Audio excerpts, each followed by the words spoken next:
Hello, beautiful souls. Welcome back to the Angels and Awakening podcast. I'm your host and author, Julie Jancius, and today we're here with a really special friend, Nancy Windheart, who has the ability, here at the Intuitive Kids podcast, we're all about getting you in touch with listening to that divine wisdom, that intuition within you. And what Nancy talks about is telepathy, that everybody has the ability to communicate without words with one another. And she actually expresses that we can do this with our animals as well, that the pets that we have in our household right here, right now, Nancy can teach us how to communicate with them. Nancy, welcome so much to the show. Thank you for being here. Thank you so much for inviting me, Julie. It's great to be here and to share with the kids and all of your audience. Yeah, of course, of course.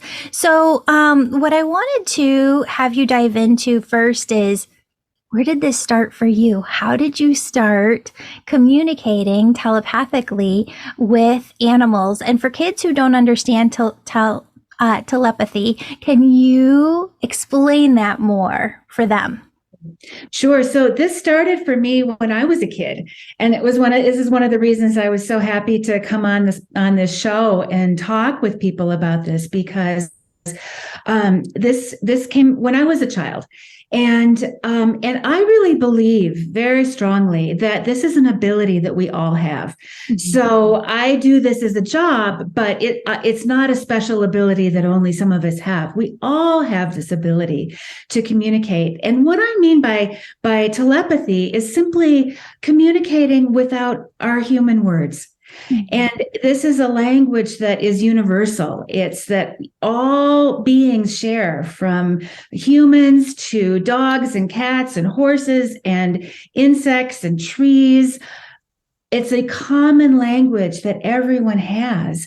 And so when I was a child, I remember communicating and just understanding my animal friends, the dog that was in my family, the cows, in the barn when I'd go to visit my grandparents. And I never thought of it as something unusual or something special. I just knew they were my friends. And I preferred to spend time with them more than with human children and people more, frequently. I love to be with the animals. I love to be with the trees. And I understood them, and I knew that they understood me. And we had this common language that is based on feeling. It's based sometimes on images. We'll get a picture, or we'll get an emotion, or maybe a feeling about our body and the way somebody moves, or there's a lot of different ways that this language can be spoken. Sometimes it's just an understanding. Oh, I know that my dog friend doesn't feel good. I can just tell, right? And maybe the dog isn't showing something outwardly, but we just have a feeling, oh, something's not right, right? All of that is what I put under the topic of telepathy. It's a nonverbal, intuitive way of communicating that's very simple, and we all have this ability. And what happens for us in the human world sometimes is that when we learn to speak and to read and write and to be in our busy human world and human culture, we forget this language, and we prefer to use this other language that we have. But the language never leaves. It's always there, and we can always use it and access it at any time if we remember that we know how to do this. Yeah, that's amazing. So when it comes to those animal friends, what I have found with our own animals, we have 2 Shih Tzus in the house, little teeny tiny doggies, and they raise the vibration of our homes. They really shift and lift the energy. Can you talk to everybody about that for a moment too? Yeah, I love that. And I love Shih Tzus. They're such a wonderful breed. And I worked with many of them. And of course, I love all animals, but that's great that you have those friends in your house. And what, when we say lift the vibration, what does that mean? It means that they bring to us so many gifts of how other than human animals see and experience and feel the world, right? And so, of course, we know that we love them and they love us. And there's that beautiful exchange of just love and understanding, also companionship and play and joy. And, our animal friends, especially the ones that live with us, we've all probably noticed they can be sensitive to what is going on with us. So maybe we're sad and they come to be close to us. Or maybe we're really, really happy and they come to play with us and be with us. And so, all of that is part of that. It lifts our energy. And I think it's really important to recognize that animals have as many complex abilities and understanding and feelings as humans do. So they can experience a range of emotions and also a range of understanding. Sometimes our animal friends are more comfortable with the unseen world than we are as humans. They see things, they feel things that we may not always notice or see and feel. And all of that, if we're really listening to them and living in harmony with them, can help to just expand our awareness and our consciousness of what's available and what is possible, that we can sometimes lose in our human world. So I love that. And I think that animals do that for us in so many ways, that even ways that we may not completely understand. Yeah. I don't know if you follow this account over on Instagram, but it's called at What About Bunny, and it is a dog who has these buttons that have like one word per each button, and the dog can go and press the buttons.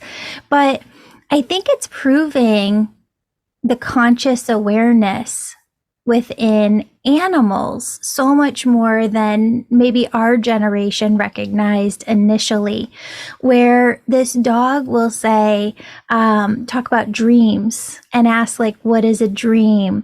And we'll talk about, I animal, what are you? Not understanding the difference between being an animal and the owner of the dog being a human. And so as you learn how to communicate with your animals that you have within your home, what's the first step? What is the first step to take? So, I think the first step is to learn how to be quiet with them. Yeah. And I don't mean that, and especially, if there are children listening to this, like you don't have to be super silent quiet, right? But what I mean by quiet is like being peaceful inside. And not doing a whole bunch of other things like, being on our iPads or being on our phones or watching TV or, but it's cultivating and really practicing being quiet inside when we're with our animals. And you'll find if you do that, that animals will be much more comfortable in spending time with us and being close to us. And so if it's an animal in your family that you already have a relationship with, it may not be as important as it is being with an animal that you maybe don't know so well. But that being quiet with them, take time to just sit with them and just be with them. Without doing anything or having a bunch of other stuff going on. And what that does is it creates space for us as humans to really be able to hear and understand and listen to them. And then the animals go, oh, the humans are being quiet. Like they're not so distracted and thinking about all this stuff and doing all this busy stuff all the time. They're really here and they're with me. Oh, that means I can start to communicate and share more with them and we can have an exchange of understanding. So I think that's the first thing for people to understand. And this is especially for the kids who might be listening to this. I want to say you're probably already doing it already. Yeah. And you just don't realize it, or maybe your parents don't realize it. And if there are grownups listening to this, you're probably doing it already more than you realize also. And I think it's really important for kids to understand that this is a natural way of being. And you probably already experienced this. You've probably already understood something from or about your animal that you just know, or you hear, or you understand, or you feel. And so really be very respectful of that and trust it. And, it goes to this thing that, sometimes we talk. I know I was told when I was a child, oh, you can't be hearing the dogs. Dogs don't talk. That's just your imagination, right? And I want to turn that whole idea upside down, because our imagination, first of all, our imagination is real. It's not something that's fake that we have to get rid of. We want to cultivate our imagination, and we want to nourish our imagination. Imagination is our creativity, and it's our intuition, and it's our understanding of what's possible for us. So first of all, imagination is beautiful. Cultivate your imagination and trust what you feel like you're understanding and sensing and feeling. And we all can tell the difference. Even a small child can tell the difference between something that's completely made up. Like if I said to you, I had a conversation with a rattlesnake, and she told me that she wanted to wear roller skates in New York City. You would know that that was a completely made up story. It's kind of a fun idea, right? And, it might be great for a story, but you would know that probably the rattlesnake didn't say, I want to put on a pair of roller skates, right? But if I say to you, the rattlesnake told me, I'm up on the trail ahead of you, and I don't want to hurt you, but I need you to go 20 feet around that big rock up there so that you don't disturb me. Right? That is a feeling, like that has a feeling of truth, right? And I'm going to trust that, and I'm going to listen to that. And you know what? I might not have heard that clearly. That's possible, but I'm going to stay on the side of trusting that, and believing what I'm feeling, believing what I'm hearing. And if I don't understand something completely, I can ask for more information, right? But I want people listening to this, and especially kids, to trust that. Trust those feelings. Trust those things that come from your animal friends, and cultivate that relationship of understanding. Because once you say, I hear you, I see you, I know you're there, I know you can communicate with me, and I can communicate with you, then it starts to grow and it starts to expand. So just like, we water and take care of a plant until it starts to grow from a seed. When we water and take care of that intuitive ability that we have to have communication with our animal friends, then it starts to grow. And the animals go, oh, yay, they can hear me. Wonderful. Now I'm really going to help them, right? I'm really going to show them. I'm really going to help them. And especially with the animals in our families that we know and love, and who know and love us, they will be so happy and so excited that people are really listening to them and paying attention and understanding them.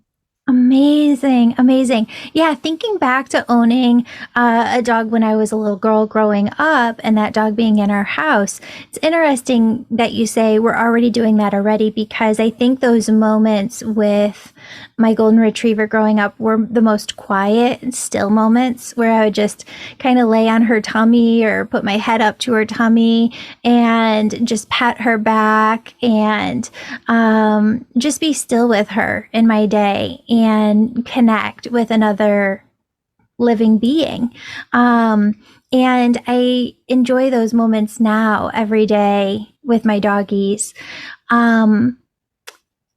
And what's interesting, I think, as you go through life too, and you get a little older, you realize that communication, and every single human being just wants to be seen and heard and validated and loved. And the more that we know about one another, to your point of communicating with the animals, the more that we know about them, the deeper our relationship with them can go and grow. So I want to leave kids with a couple more insights, maybe your favorite insights of how to connect with animals, or maybe a favorite story that you have, or both. Sure. Well, when we can really understand our animal friends, then it can help us in a whole bunch of ways. And I love that story that you shared about your dog when you were a kid, right? And that's a great example of you weren't necessarily communicating about something, but you were just being together. And in that, you laying with her, she laying with you were just sharing that deep understanding and connection and love. And so that's the first thing I think for people to understand is that it doesn't have to be a conversation about something like you and I are having a conversation right now, but it can be. And so sometimes we have understandings that can help us to solve problems with our animals or understand something that they need or want from us. So, I'll give a simple example of somebody that I worked with recently who had adopted a kitten. And the kitten was having a really hard time figuring out how to use the litter box. And the person had done everything right. And, all the recommendations of you keep them in a small space to begin with, and you have the right kind of box, you have the right kind of litter. And this little kitten just could not figure it out. And he kept going in other places around and didn't understand how to use the litter box. And so this person asked me to communicate with the kitten and see if I could, if we could help to understand what was going on. And the first thing he said to me when I communicated with him and asked him about this issue is, I don't understand. I can't find the dirt. I can't find the dirt. And he was this little baby boy kitty, right? I can't find the dirt. I don't know where the dirt is. And as it turned out, he had been an outdoor cat. His mama was a stray cat. He'd been born outside. He'd been raised outside. And he gave me all of that information by pictures. So I saw when he was little, he was with his mommy. And they were living outdoors. And they were living in a place where there was dirt, and she taught her babies, this is how we go to the bathroom. We scratch in the dirt. And they were living in a here in the Southwest where it was a kind of a sandy dirt, where they were living. And then, so, what happened is this kitten and his mama were rescued. And, the human person had adopted this little kitten, right? So, it was all a happy ending in that way, but he had not had the experience of litter and a litter box, and it didn't feel right to him, and it didn't smell right to him. He said, "Where's the dirt?" So I suggested to the person that she go outside and get some dirt from the yard and mix it in, and then gradually change the ratio of litter and dirt and help him, and that solved the problem. And he was like, "Wow. Oh, I understand. There's the dirt." And so, it's a practical thing, right? Yeah. And, for this kitten and his person, it changed their lives because the human person was going, what am I going to do? I'm living with this kitten who can't figure this out, right? And so that's an example of, how we can use this to really understand the perspective of what's going on with our animal friends and help them as much as they are able to help us. Amazing. I love that. Now, as an animal communicator, you work with all sorts of animals. You work with horses and kittens and dogs. Do you work with reptiles too? Turtles and lizards? Talk to us about what you have turned into just a spiritual business for yourself and kind of how this works. Yeah, I mean, it's, there's no limit to species, right? So any species can communicate in this way. And so what's very interesting is to feel the different perspectives of different kinds of animals through their species lens, right? And so, yeah, I mean, insects, reptiles. I've had reptiles. I had a student in one of my classes who had a pet snake. And so she asked if she could bring her snake. Snake was such an incredible teacher for the people about what she understood and what she experienced and her relationship with her person and, how she felt about being a snake, as a, kind of a wild animal, but a snake who had been born and bred in a captive situation and who was living with a human.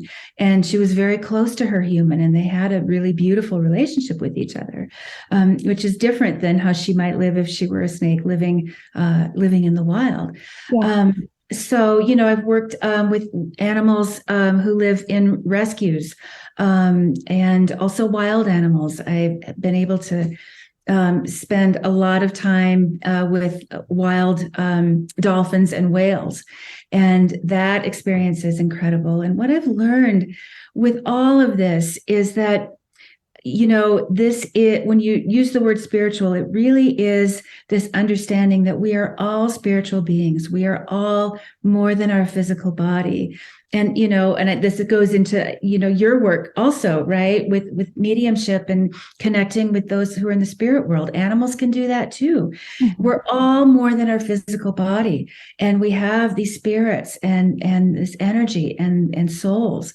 And we have different, we wear different suits, right? Yeah. But, and we have different experiences in our different species, but fundamentally, we're all the same in that way. And we can all relate to each other in that way. And so it's a different idea than the idea that humans are the smart ones and the superior ones and the ones who are, kind of at the top in the world, and then the others are underneath. No, we're all equal in this way. We all have things to share. And I've worked with so many animals who understand things and know things and are able to teach and communicate about things that we as humans can barely understand. Yeah. They have such an incredible intelligence and wisdom. And so, you asked about how I came to this. This is a second career for me, and one that I never expected to have. And it just opened up for me as I was guided. But I was a professional musician and a music teacher for many years. And so, I worked as a teacher and as a performer in a lot of different capacities. And the animals, were always important to me. And at a certain point, I began very much devoting myself to the study and the remembering for myself and the uncovering in my own spiritual journey of this way of communicating and this way of connecting. And so it became something that I now do as a profession, as a job. Kind of unexpectedly, it just started to grow and grew and grew. And that at a certain point, I realized this was really the path that I wanted to be on. And so I made a change, and I'm no longer working in the music world. But that's kind of how it happened for me. Yeah. But not everybody. It doesn't take. What I want to say is, it doesn't take somebody doing it professionally and as a job to engage in this kind of communication and understanding. We can all do this. Yeah, amazing. Well, I have a 11-year-old little girl, and I'd love for her, through this podcast and all kids out there listening, to really see that there are all different careers that we can have, and that we can really select a career. And I want my daughter to go to college, and I want her to get a degree, and I want her to have that behind her. But then I also want her to select a career that really speaks to her heart and fulfills her soul's mission here in this lifetime. So I think it's so powerful, Nancy, the work that you do, and you can just feel how much you love it and how much wisdom you're bringing through and making connections between animals and humans. So thank you so much for all that you do. Where can people find you? Best way is to find my website. It's nancywindheart.com, and it's spelled like the wind and like your heart. So, and then I'm also on Facebook and Instagram, and I have a little YouTube channel that might be growing at some point. I don't know, but check out my website, and love to connect with people, and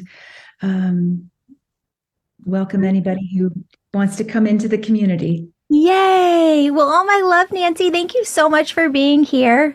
Thank you, Julie. Thank you for inviting me, and thanks to all of the listeners and viewers.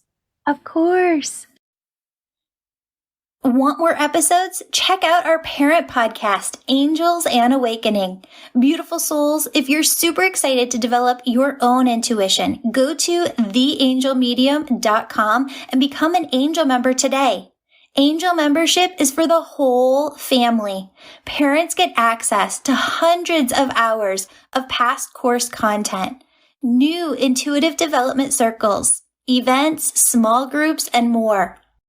And now kids get access to spiritual workshops, pre-recorded energy healings, and live events just for them. Start today at theangelmedium.com.